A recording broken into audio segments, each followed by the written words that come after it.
Welcome to Leadership Rewired. Our mission is to disrupt traditional leadership development by fostering a community of resilient, growth-minded individuals who drive their own destinies and lead effectively through change without sacrificing their well-being.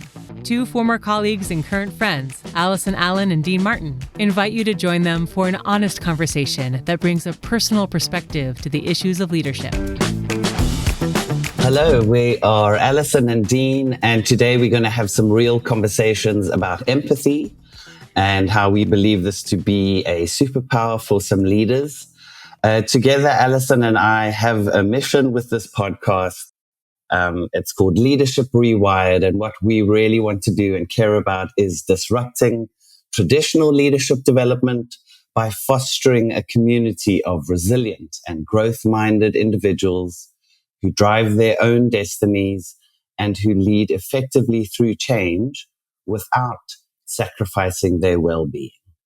And maybe we can then add a little bit to the reason why we're talking about empathy today is without sacrificing the well-being of their people as they, driving tasks or getting work done. So before I even start, Allison, I just want to say I love, it's always just so interesting to connect and meet with you. People who are listening will not know this, but before we do a recording like this, we do about a 1 minute high. And then we just launch. We launch into this. This is not rehearsed. We've got a bit of a structure, but otherwise it's just like we just blast our way through things. So hi, it's nice to see you. Hi.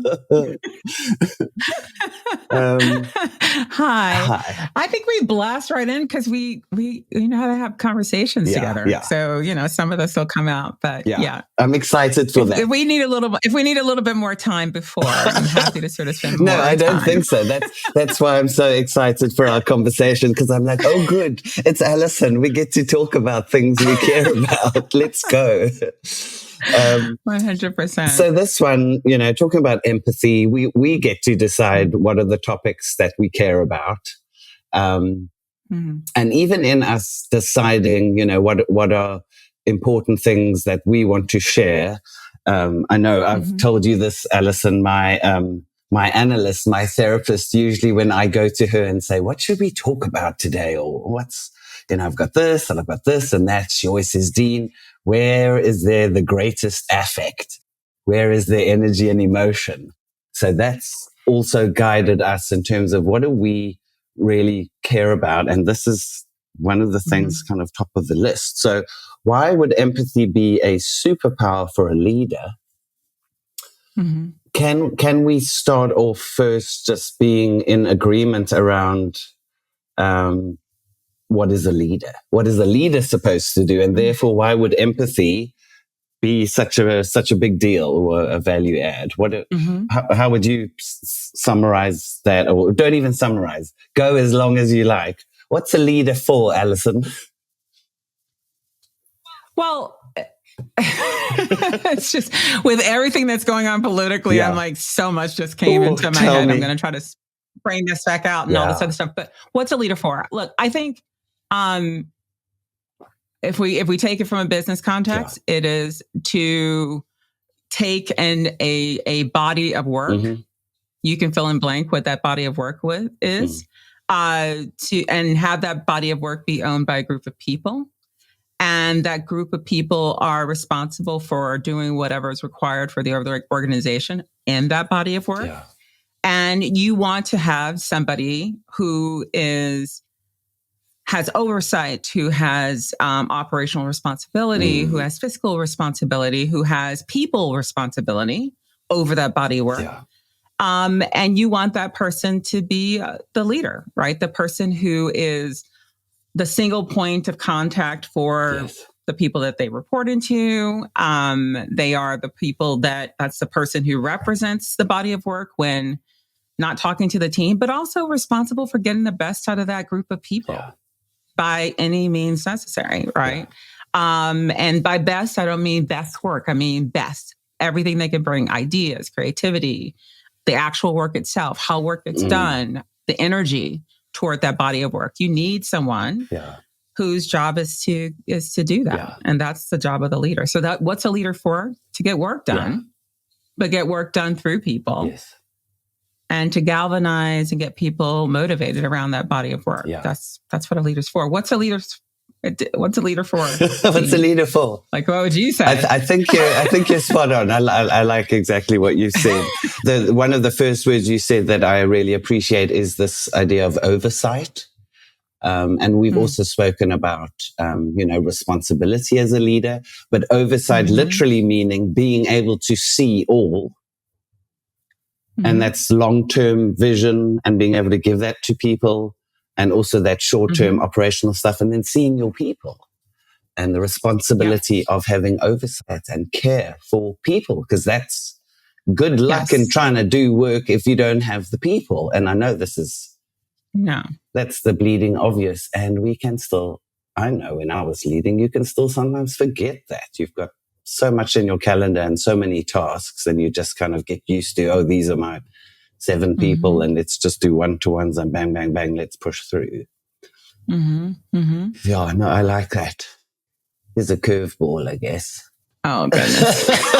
I don't even know what the question is. Wait, I looked at the script and I said, wait, I'm not going to have much to say here. This is... Dean, all I'm going to do is yep, agree. No, what? But now I'm like, okay. I don't even know if it is a curveball. I don't even know what the question is. I think it's something along the lines of, to what extent do you think there's a general acceptance that in order to be empathetic, or rather in order to be a good leader, you should have empathy? Like, how well accepted is that, do you think? I don't think it's well accepted. Look, I think when I'm working on my content for LinkedIn and some other things that I'm doing, this you can just see people, some of the highest posts that are out there that get sort of tagged or flagged are around empathy.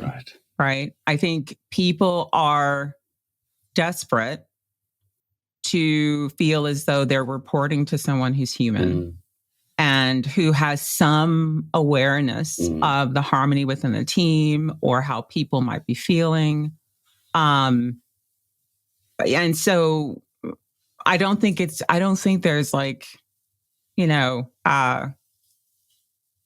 everywhere, every leader thinks, empathy is important. I don't think that's the case. I think we still have a lot of mentality of a director leader, like the leader who's going to tell you what to do and go left, go right, turn around 3 times, jump up in the air and code. I think that leader is still very prominent out there.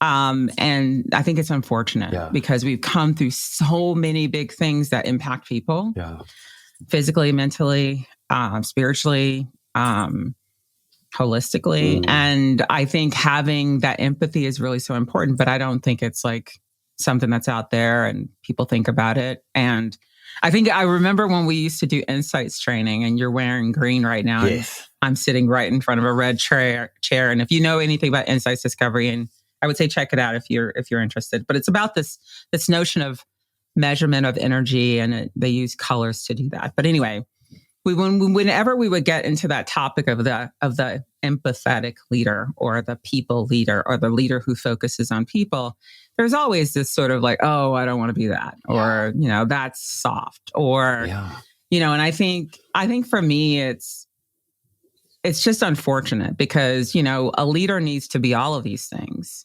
And again, going back to that point of, getting the best out of the people, it's recognizing what people need from me right now and matching to that, right? Yeah. And empathy is one of those things, being human or being, it's not soft. It's actually just, again, recognizing what your people need and giving them that, being able to show that part of yourself. And so long-winded way of saying, no, I don't think it's prominent. I think it needs to be. I think it needs to be talked about.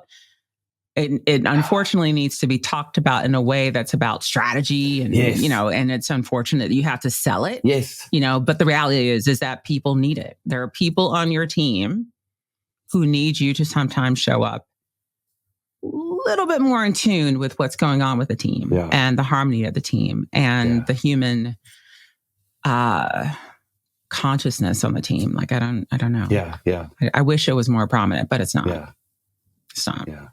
When I was many years ago working as a management consultant, I also remember having to sell it. You would do leadership development training, and it would be like, oh, let's prove to you how important it would be if you could understand what's going on in the lives of the people you're leading. Mm-hmm. Let's show you how this is actually a better way. So the default still has tended to be, just be directive. And I think there's still a lot of that sort of bravado, maybe even like a patriarchal model of leadership, being the big man who tells people what to do. You can drive results, you get stuff done, you don't take shit. You like your people, but in a very sort of, yes, I care for them, but let's not get too soft and too touchy-feely. Yeah. And I think there's something also about, like, let's go back to the earlier point around, that leader is in that role and they're the ones feeling all the pressure from everybody above. Yeah. And all they want to do is, there's something switches on and it's like, oh, well, I've got to give them what they need. And often that comes out as, we've got to do these 5 things for them. Yeah. Right. So do it. Yeah. And I understand that. I've been there. Yeah. I've been there where I felt like immense pressure. And you just come out of the room and it's like, we need it tomorrow. Yes. And you're like, shit, how am I going to get people around the table? And so, you bring a lot of meetings. This is what we got to get done. You become very directed. But again, maybe that moment requires a much more directive response because we don't have a lot of time. Yeah.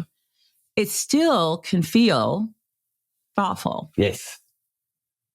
It doesn't have to feel harsh. No. If that makes sense. Yeah. So having empathy, I would say, is probably one of the hardest things to do as a leader. Maybe that's why it's unique, and you need management consultancy, or we need some, impressive bodies of work to come out and to compel us to think about it, because it requires a lot of somebody to be able to do that. I think it's easier to just. Yep. It may not be successful, but it's easier to just say, here's my plan and here are my peeps. Okay, let's just go. And if a few people fall off the wagon in the process, we'll just hire someone else, or I'll performance manage them, or they weren't up to the job. So I have a lot of love in my heart for leaders who have empathy, who are able to do that difficult work. I think it's deeply rewarding, life-giving work, but to be able to really bring their humanity and love to how they are leading their people. So you can still have a plan and you can still execute. Yeah. Yeah. Let me ask you a question. When we were meeting the other day and talking about topics, and this one came up, you were like, give it to me. Like why is this particular topic? I mean, there are lots of topics that you get excited about, but this one you got really excited about. Like, what's driving that? Why do you think we should be talking about this right now? I think twofold. There are always 2 things that I think about in terms of leadership. The one is the benefit to the organization, and the other is the benefit to the people, or to the person, or to the leader.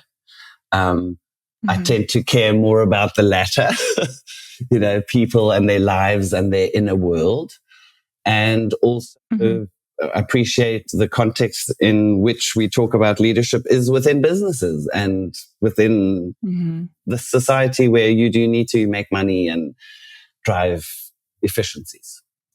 So empathy for me is important because I see and have experienced just what it does for me personally when I've been led by somebody who is interested in me, in all of me, and the impact it has on me as a worker. And I've also seen what it does when I have led teams and I've played, the long game of, okay, let's get to know this person. How can I assume positive intent with somebody's behavior, even if maybe they're not performing the way I want them to, or they are? But to really see this person, it's almost embarrassing to say it, but to see them as a human being. They're a person. What a privilege to be meeting with somebody right now, a human being with a wife and a baby, with somebody who's a single parent, with somebody who's, like they're real little people. What a privilege that now I happen to be the leader, and now I actually get to give them a vision or draw something from them that makes them feel excited about wanting to do some work. Like that is beautiful and can be very moving to go, wow. Coming back to thinking about power. Power is given. I don't get I can force somebody to do something for a minute, but it will not be sustained. So because of the quality of relationships, the foundation upon which I think is empathy, somebody will give discretionary effort, will go the extra mile in the team. So that's why I care about it for people, what it feels like for me as a leader, or what it feels like for somebody to be led and working somewhere where they are allowed to have a bad day, or they're allowed to be excited because their daughter just passed their driving test or whatever it is. And the other big piece is, sure, great. You tell me how you could even be a better leader and drive greater creativity within your team, or look for smarter efficiencies, or, get people to go over and above without this. It's good behavior to have empathy for people just because we're people. But it shows up in your business results if that is also a very important thing for you, which I appreciate. That's what we're talking about. So that's why I'm like, why would we not? Why would we not? I do not want to be apologetic about thinking about empathy as these soft, sweet, floppy old leaders who are talking about people and everyone's crying and you're like, oh, I don't have time to ask her about her family. No, let's be a little bit more refined in how we're thinking about it. Well, it's interesting because one of the things that I heard in what you just said that actually really touched me is what if leaders thought about their impact on people and their future, right? So if you didn't think about it through the lens of I've got to get work done, what if you thought about, okay, I've now been given this group of humans whom I not only have to get work done, but I want to make sure that they get something out of this experience that carries them forward. Oh, that's beautiful. So you're looking at how to get the work done, but you're also looking at like, I'm in a much more senior position. They're not. In essence, in theory, they are coming behind me, side me, whatever the right word is. But my job is to not just to get the best out of them, but to make sure that they get something from this experience that they can use to grow, to expand, to build their career. When you change that lens, you're now looking at this human for more than just a doer. But somebody that you need to pour your time and investment in. So that years from now, when they're thanking people about their career and what they did for them, your name comes up. And that's what happens with a lot of leaders. They're like, I don't know what I've done for people, but I built several organizations. Like a lot of people don't ever say, I am responsible for that person over there who is now opening, blah, blah, blah. I actually had this a couple people when I was at McKinsey that I was mentoring and that I took on my team and I was developing them and, kind of lost track through life. And then now one of them is like, opened up a pharmacy in Chinatown, right? And this person was like a consultant, went to bank, like just all this, and opened up a pharmacy in Chinatown. And I remember hearing that story on LinkedIn and I thought to myself, I had something to do with that. This was a person who is an intern that nobody was really paying attention to. And I just saw this potential in this person. I was a new manager learning how to manage and, went to their wedding, stayed close to the family to them. Then we just sort of lost touch. But I remember saying, I have something to do with that. Not the fact that they own a pharmacy, but because they're building something for their community. Yeah. And I think that's because when you open up doors and when you give people feedback and when you give people an opportunity to grow, that's a type of empathy, actually. Yeah. It doesn't always have to look like what people think it is. Let's cry together in the room. That's not empathy by itself. Yeah. Empathy is like recognizing the potential in someone or looking at your job as pouring into someone to help them grow and get better and do better. Yeah. I wonder if we should be teaching more of that, because I think that actually allows those hard folks, to feel like, oh, well, if that's what it does, then I guess I'll give it a go. Do something. I don't know. Yeah. I think that is so important what you've just said about if we see people as an investment, and that's then a willing giving and a leaning in towards, we use that word figuratively to invest in people, but even a literal investment, my time, my development budget, my listening ear, my curiosity is going in. And we know, as with any investment, they could go up or down. We don't know how it's going to, what the outcome will necessarily be. To go as a leader, I have people in my care and let me invest in them. Well, humans are, I hate to say this way because it's not going to come out as smooth as I want, but it's like one of the largest budget lines that you have in a budget of a company is humans. Yeah. Humans are the largest budget line. Yeah. Yet organizations in some cases can be so whimsical about who they choose to manage. Humans. Yeah. And it's like, that's your biggest investment. Yeah. And so you want to choose people who can cultivate, take care of, invest in, get the best out of, motivate, retain that large expense. And I hate, because it sounds like I'm bringing in the sort of, tactical stuff, but I'm just saying, if you just think about the largest expense you have is humans, you don't want to put somebody in charge of make someone responsible for a group of people and not think about that as a little bit like a business expense. It's like, you want to put somebody who can get the best out of those people. The best leaders are able to connect with people in whatever way they need them. They're exhausted when they go home, but they can connect with people in any way that those people need them. And that's always so frustrating to me, because it shouldn't just be, oh, we've got 7 engineers. Who's the best one? Oh, Dean. Yeah. Okay, Dean, you're now the leader. And Dean's like, I want to code. I just want to code. All right, I'll do it. All right, go do this. I mean, they don't know what to do. Do I have to do one-to-ones? Yeah. I've got an open door policy. People can come to me if they've got a problem. Yeah. Right.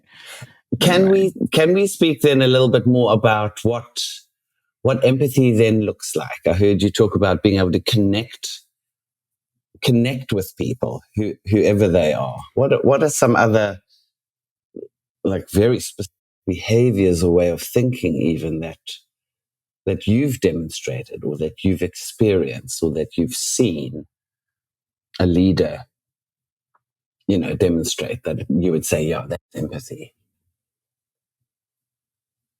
Well, I think I like your definition that you have around from Carl Rogers, and I wanted to sort of explore that. But it's like, I think for me, I wish we could figure out a way to share that empathy is just about, being in touch with your human side and recognizing that you're dealing with another human.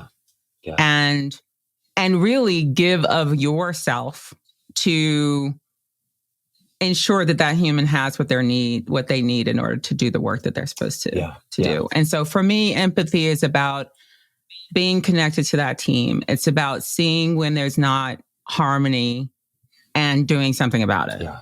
It's about fairness, and making sure that you're treating people fairly. It's about active listening. Yeah. Not always being the one talking. Yeah. But actually listening to the room and what people have to say. It's about respect, Mm-hmm. And that means respecting everyone who's on your team and anyone that you may bump into. Yeah. It's about recognizing when people, and I think people will be surprised to hear me say this, recognize when people are not doing well and actually telling them and sharing ways in which they can do better with real examples. And by the way, it's even knowing when they cannot get to where you need them to be. And being human to have those conversations and talk about a different path. Again, as leaders, we kind of hide from those moments and we're like, I don't want HR. Yeah. And, it's like, no, it's recognizing, yes, that's a top performer. Let me tell them what they need. That's a middle performer. Let me tell them what they need. That's a low performer. I'm going to spend some time here. Yeah. If they can't give it to me, we're going to have to make a different choice. But being human enough to recognize when people can't get to where you need them to go. Yeah. And a lot of leaders just get mad and frustrated. Yeah. And that low performer, who, by the way, already knows they're a low performer, doesn't feel great. So I just think, I love your definition with Carl Rogers, but for me, it's about,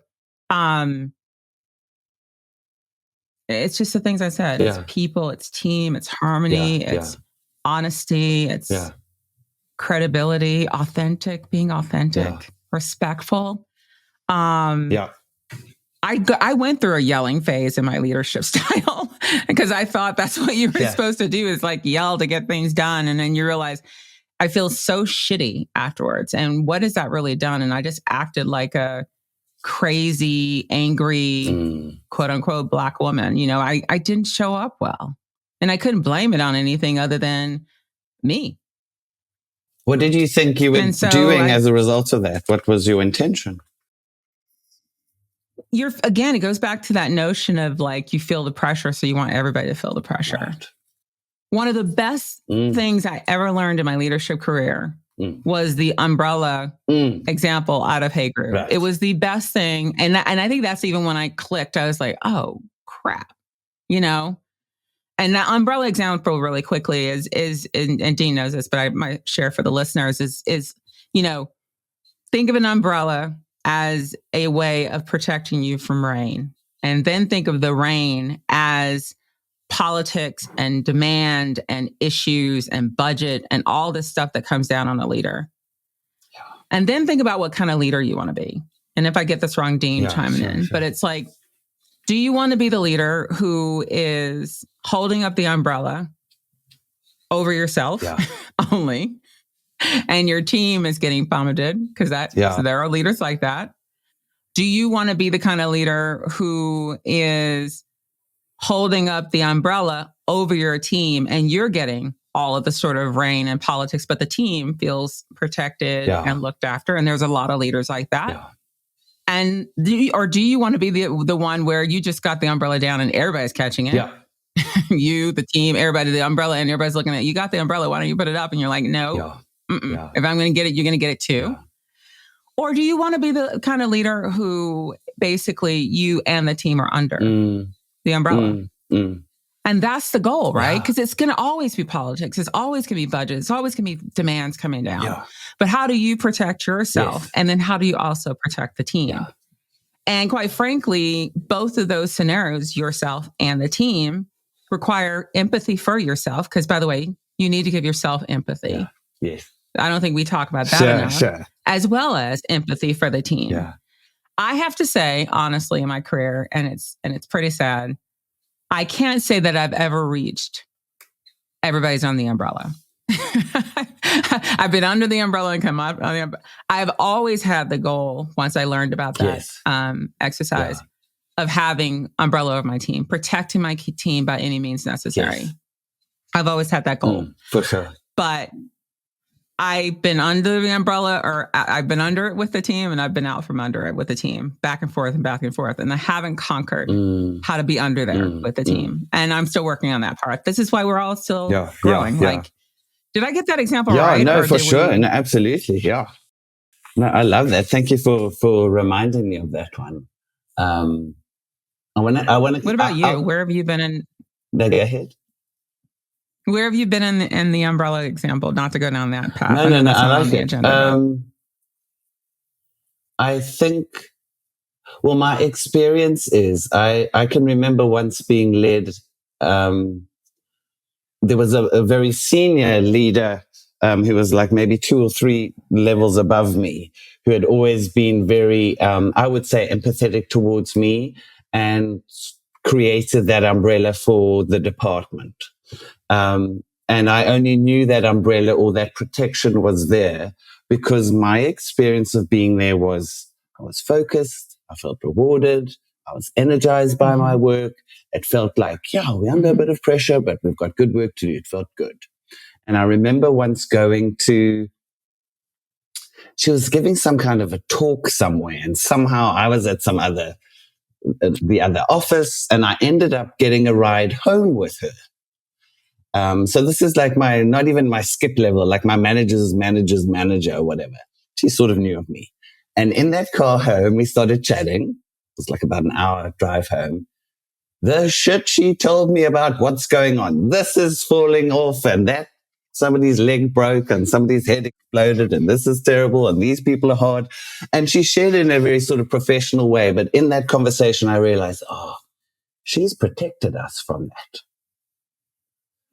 And she's still experiencing that, and she's still saying, wow, here are the real sort of business pressures or the inter-organizational politics that I'm managing. And I was so appreciative of her. I think it's almost like, when we're younger, we always complain about our parents. And then when we get older, we're like, oh, that was a tough gig. That's tough to do. So that's my experience of having been sheltered with an umbrella. And then thinking very strongly about when I've led teams as well, is that I want to see them coming into work feeling happy and energized, and to be able to say, hey, I brought donuts.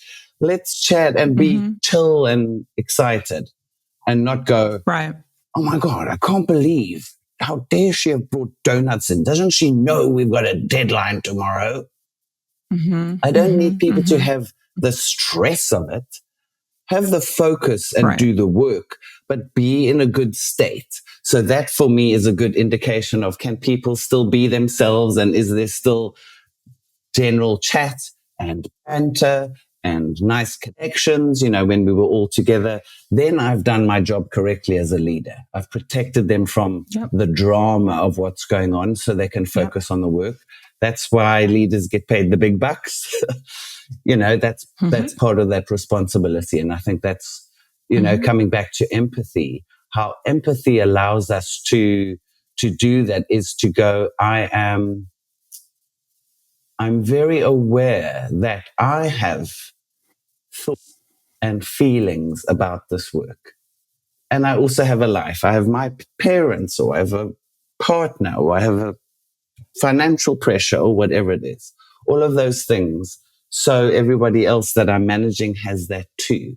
How can I be aware of their shared challenges or thoughts or feelings about work? And how can I be aware of their unique inner world, thoughts, feelings, and challenges? And you spoke about the Carl Rogers quote that, and he's the founder of humanistic psychology, but was talking about empathy being, our sensitive ability and willingness to understand the thoughts, feelings, and struggles from another's point of view. And that's, you were saying something earlier here, Allison, about if a leader needs to help people to get where they need to go. How do you do that? If you are unaware of the thoughts the feelings and the struggles from the people in your team. Right. You could probably do it a bit. Again, back to some of our earlier podcasts about, sure, have positional power and say, hey, baby, here's the deal. Bang, bang, bang. You've got these 10 things to do. Here's the goal. Do you have what you need? Off you go. Sure, you can do that. But if we really want to, back to the superpower, if we really want to set people up for success and be able to give them good feedback that will matter and that will make them, successful right now in their role and also, tee them up for the future, then we need to know our people. And that's that empathy piece for me that I would say is, do you know the people you're leading? And I think the leaders who have got good empathy, who are listening to this say, yeah, I know my people. I know them, not just their work, not just what their skills are, what they're capable of. And this is where I feel very, very strongly about this. But when I was leading, I almost had a goal for myself that I thought, I need to know the names of all the important people in the lives of the people I manage. So if I'm managing somebody and they're single, I still want to know who's their best friend. I should know that. Who they're spending the most amount of time with. Do they still have a parent who's alive? I need to know their parent's name. I need to know where they live in Florida. Are you married? I want to know what your partner's name is. I want to know where they live or where they work. What's your commute like? I used to say, if you don't know, and back when we were all in offices, if you don't know what your person's commute is, how are you even aware of them when they arrive at 8:45? I want to know you caught 2 buses. I want to know you've got a 10-minute walk. I want to know you wake up at 6 to first drop off your son at daycare and then you get a train.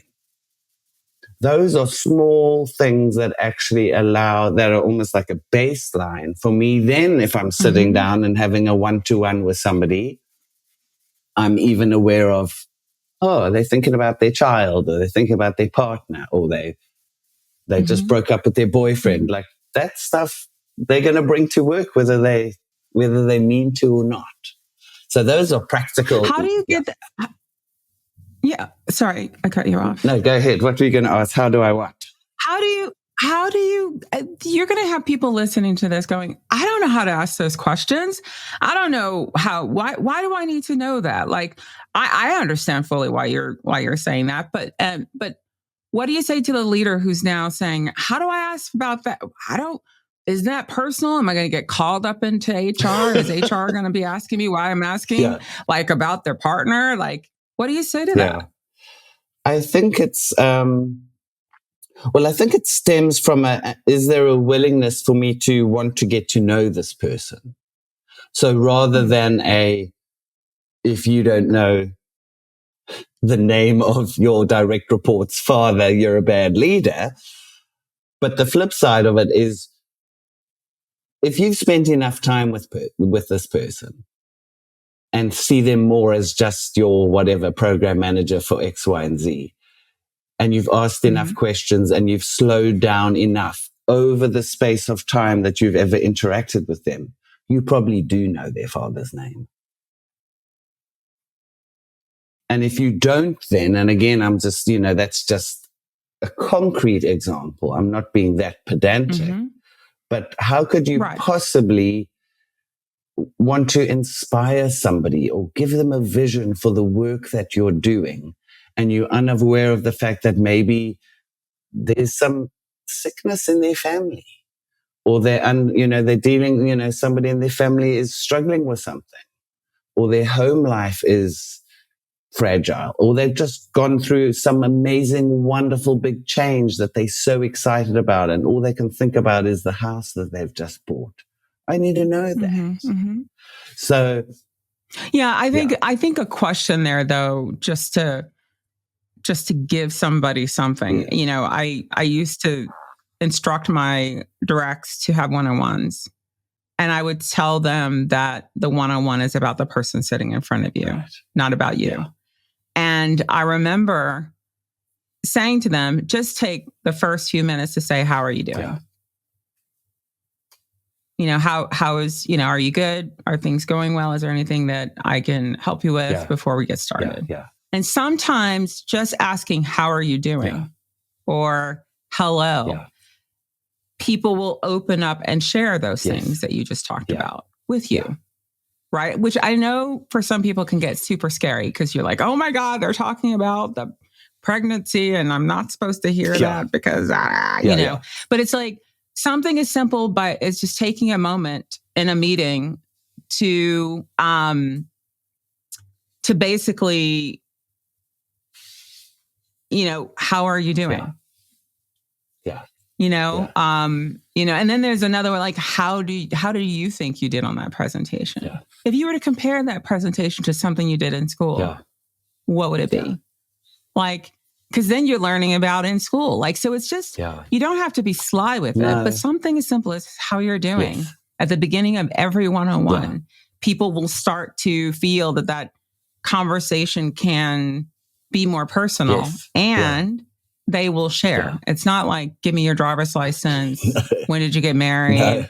Can I get the Social Security? Or, you know, now I know a lot about you. That's not the way it is. For sure. But I agree with you that human connection is so important. You spend 8 to 10, sometimes 12 hours with people. And you don't know what they're going through. I love your example of, you know, they're showing up at 8:45. What I heard in that is you have no idea what it took for them to get there. You have no idea. Why don't you have at least some idea? Are they coming in from 2 hours? Did they have to take 2 buses, a train, and a horse to get there? You know, like, why don't you know? Because that experience is something that tells you a lot about what it's going to do. Like, whatever they're going to do, they're going to do whatever they can do to get to work. But it was probably a lot more than you would ever go through. So take some count of that. Understand what that person is putting in to get here. And how they may need at least a good half an hour before you start in on them. Exactly. You know? Yeah, it's a really good point. Can we think about how can leaders give themselves or demonstrate empathy towards themselves? I said I'd come back. You know, if we're paying it, if we're saying, you know, the leaders who are really developing their empathy intentionally are slowing down, are asking their people, how are you really doing? Are thinking about how can I really respect this person, their inner world, their thoughts, their feelings, their struggles. Then how do we turn that inward? How do we turn that towards ourselves? What are some practices a leader could do to develop empathy for themselves? Well, personally, I would say it's only, again, this is why I said I'm half in out of the umbrella, right? I'm sometimes covering them. I'm always covering them. That part has been something I realized. No, I know. Always covering them, but in and out. When I notice those moments when I'm in or under the umbrella, it's usually because I've given myself the time to process whatever it is that's coming at me. You know, if I've given myself time to process feedback or process a new direction or process a target that I don't necessarily agree with or process, you know, something that's coming at me, when I've given myself time to do that and to really work it out so that it's in my head, you know, or there isn't any room for me to go back and challenge, you know, if I've given myself time for that, then there's a little bit of sort of acceptance that I have of it. And I can start to craft a narrative around it. And then I can work with my team. When I don't give myself time, and that's why I brought up the deadline example before, right? We feel like these deadlines come, they need it tomorrow. The team screwed up. You just go diving right at them, right? And it's like, I think that's when I've messed up and I've realized it in my execution, right? You're in front of the team and you're telling them this thing has changed and we didn't do it well and I don't know who dropped the ball and blah, you're just all over them because you're feeling that pressure and you want to share it. That's when I notice I'm like, I didn't give myself time. And by the way, I could have. Every single time I could have taken some time. And I think as a leader, you need to give yourself time to process. Right. You need to give yourself time to think. Right. You need to give yourself time to take on feedback. Mm-hmm. You need to stop looking for somebody to blame. Right. Because the blame 100% sits with the leader, not with anyone else on your team. It sits with you. Yeah. So take the blame, lick your wounds, give yourself some time, and then reframe, and then get in front of your team and figure out what needs to get done. And I think that's the way I sort of show myself some empathy. I also recognize that, I too am human. Yes. I too will make mistakes. I too will get it wrong. Yeah. I too, I hold myself to a very high bar. That we both do. But it's not always high enough, or it is high. It's too high, and they wanted something yesterday. Yeah. And so, you have to take the time to recognize that you too need something. You too sometimes need to work from home, or be alone with your thoughts, or hug your kid, or, go shopping, or be social, or take a break. Yes. Yeah. Take a mental health day. Yeah. You might remember I used to come in all the time, and my kids would be with me, and they'd say, well, why aren't they in school? Because they're taking a mental health day. They came to me this morning and asked for a mental health day. Beautiful. And I'm like, okay, you come to work with me. Yeah. But it's like, I think you two, we have to recognize as leaders, we are tasked and under pressure just like everybody else. Yeah. And we can't get the best out of people if we're not getting the best out of ourselves. Yeah. And taking time to invest in ourselves and take care of ourselves is a big part of that. Yeah. What about you? Yeah. What do you think? Yeah, no, that's beautiful. I think, in the taking of time, that allows us to ask questions that focus on our own intentions, and then to look with a sort of like an appreciative appraisal of what we were doing. What was I intending to do when I set up the project in this way, or when I met with that person, or when I didn't connect with whoever? What might I have done differently? What still worked as a result of this? Which strength did I get to demonstrate? Which strength did I leave on the table and I could have demonstrated? So it's still doing a quick run through of ourselves and not beating ourselves up, but going, okay, my intentions were good, but I didn't do this, and I got to do this, and that worked well and that didn't. What can I do differently next time? What insight have I gained? How will I apply that? That's the taking of the time. Sometimes I like, take a time and put on a face mask and listen to classical music, but this is a very deliberate, intentional, how did I show up? And I'm a human, and I didn't do that part well, and I did that part well. How do I do this again? And I would really like, then that allows us to afford, extend that same generosity to others. That's that discipline then that can then become cyclical, and saying, so now I've worked with this person in my team. How can I be empathetic towards them? What was your intention? What did you do well?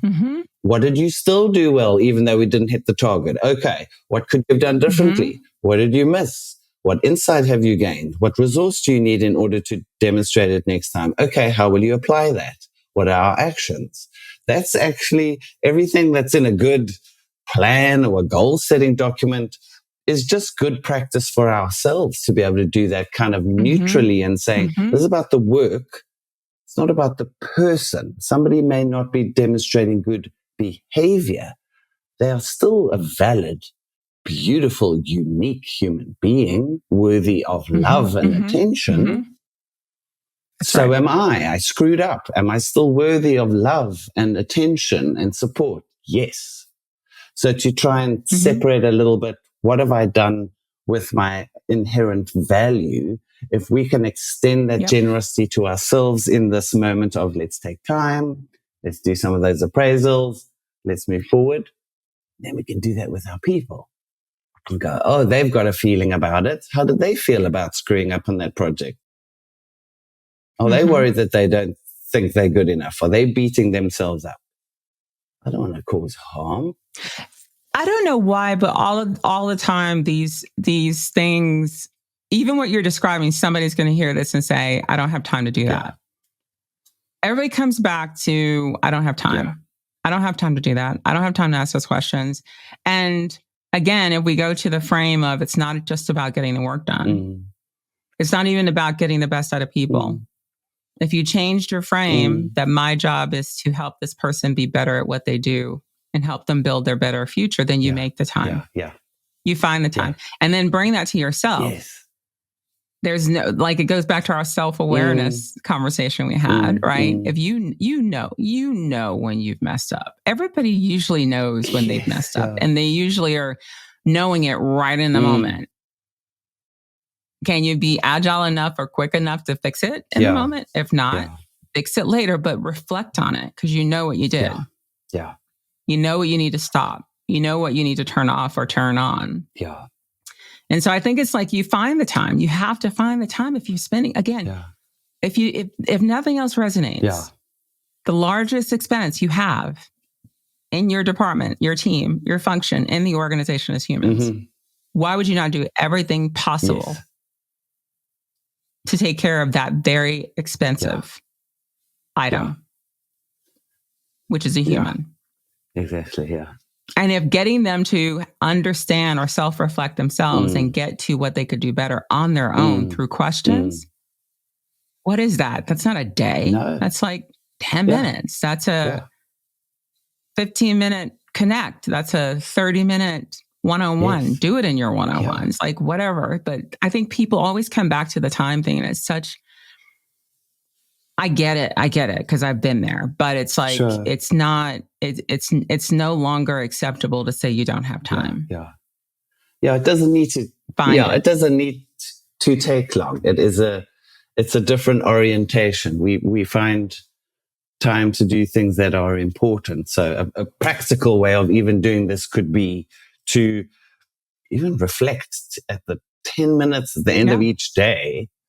Not just what did I do, which projects are on track, which, pieces of work need my attention, but to do the same for your relationships. So as a leader, think about the people in my team. Who did I not connect with today? Can I just ping someone a Slack and say, thanks so much for staying up to date on X. Have a good afternoon. Something like, who did I connect with? What's the quality of my relationships in my team? How much listening did I do with these people? How much curiosity did I demonstrate? Is there another good open question I could ask in my one-to-one? So you're also reviewing, you're appraising for yourself. How am I intentionally building these relationships rather than I'm doing the work and the relationship will sort of look after itself? No, let me be intentional about both as a leader. And that can be 5-10 minutes, the beginning and the end of each day. What did I do? Or what's my intention here? Who do I really want to build with? Who do I want to build with on my team? And that could just be asking one more open question than you might normally want to ask about, what do you think about this project? Or this is what I need you to do. We were under short time pressure. Is there one question you would ask me? Or how do you feel about it on a scale of 1 to 10? Something a little bit different to invite them in as a person.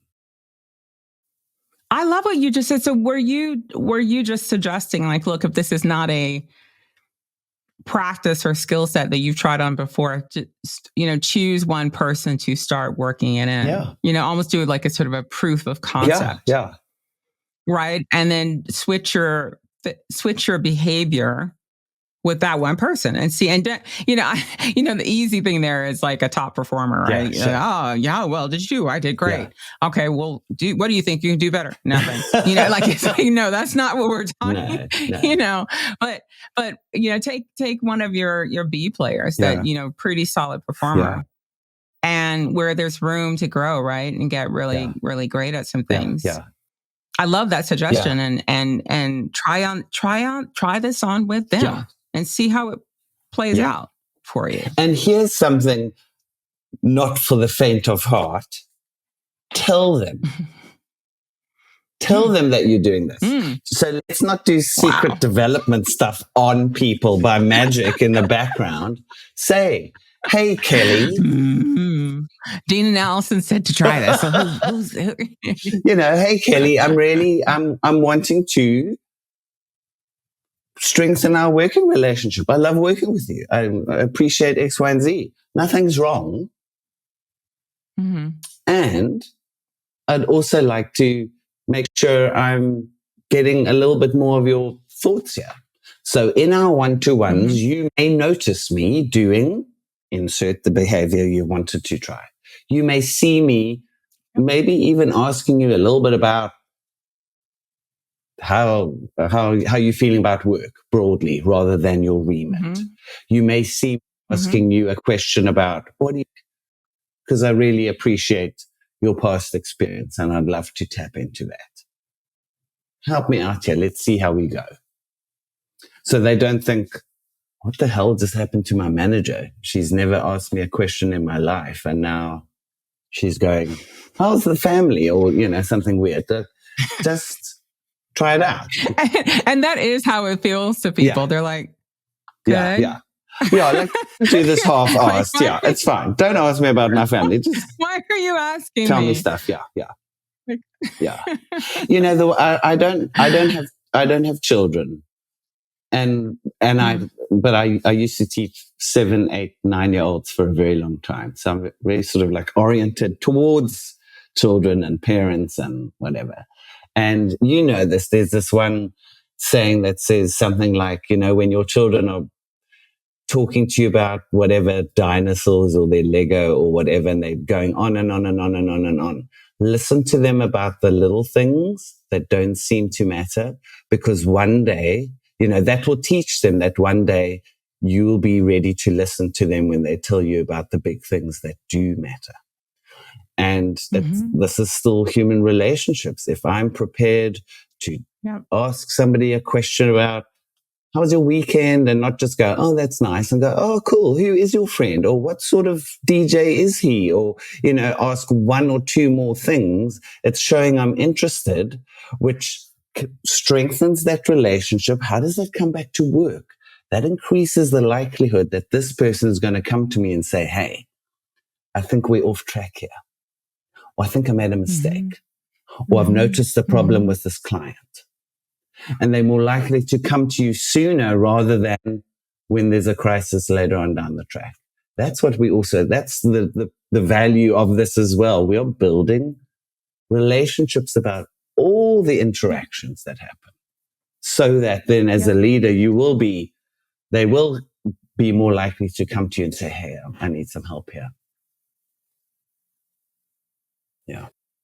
I love that. that. Okay, so if you enjoyed this, please subscribe, share with your friends, reach out to either Allison or myself if you'd like to work with us, or if you'd like to learn more about what we can do for you and your organization. The links to contact us are in the bio of our podcast. Allison, we've been talking about empathy today. What's your personal and honest truth about empathy? I think that the world is in desperate need of empathetic leaders. I think it always has been, but I think more so now. And I think if people don't know if they have it, like it's a coat or something to put on, but if they don't know that they have it, or they don't know if they're really good at it, or they don't know, I think you have to invest in yourself to see. So personal honest truth, it's a requirement in leadership today. It always has been, but I think it's more so in the future. And the world is getting crazier and crazier and crazier, and people need to feel 100% within their bodies and be themselves wherever they are. And it's just time for us to tap into the superpower and to start to use it in leading our teams and driving our businesses, the way in which we engage with people, really, quite frankly, everywhere. It's a superpower that's needed today. What about you? My personal and honest truth about empathy as a leader. I think I would just want to say to the leaders who are so good at this and who devote their time and attention to extending empathy towards themselves and towards the people they lead, that this transforms leadership into something that I think can be deeply life-affirming, and that ends up feeling like love for people at work, and can have such a transformative impact on people's lives, more than just their work, but on their lives. So for those leaders who are doing this and who concentrate on it and who put in their time and attention and effort, I would just say more. Thank you. Keep doing it, even if it feels hard. I know it's important to do because you feel the benefit of it. And on behalf of your teams who may not say it, I want to say thank you, because we know what it's like to have experienced empathy from a leader. We know how life-changing that can be. And 100%. Keep going. Thank you. Thank you so much. Thank you, everyone. Have a good one. Bye.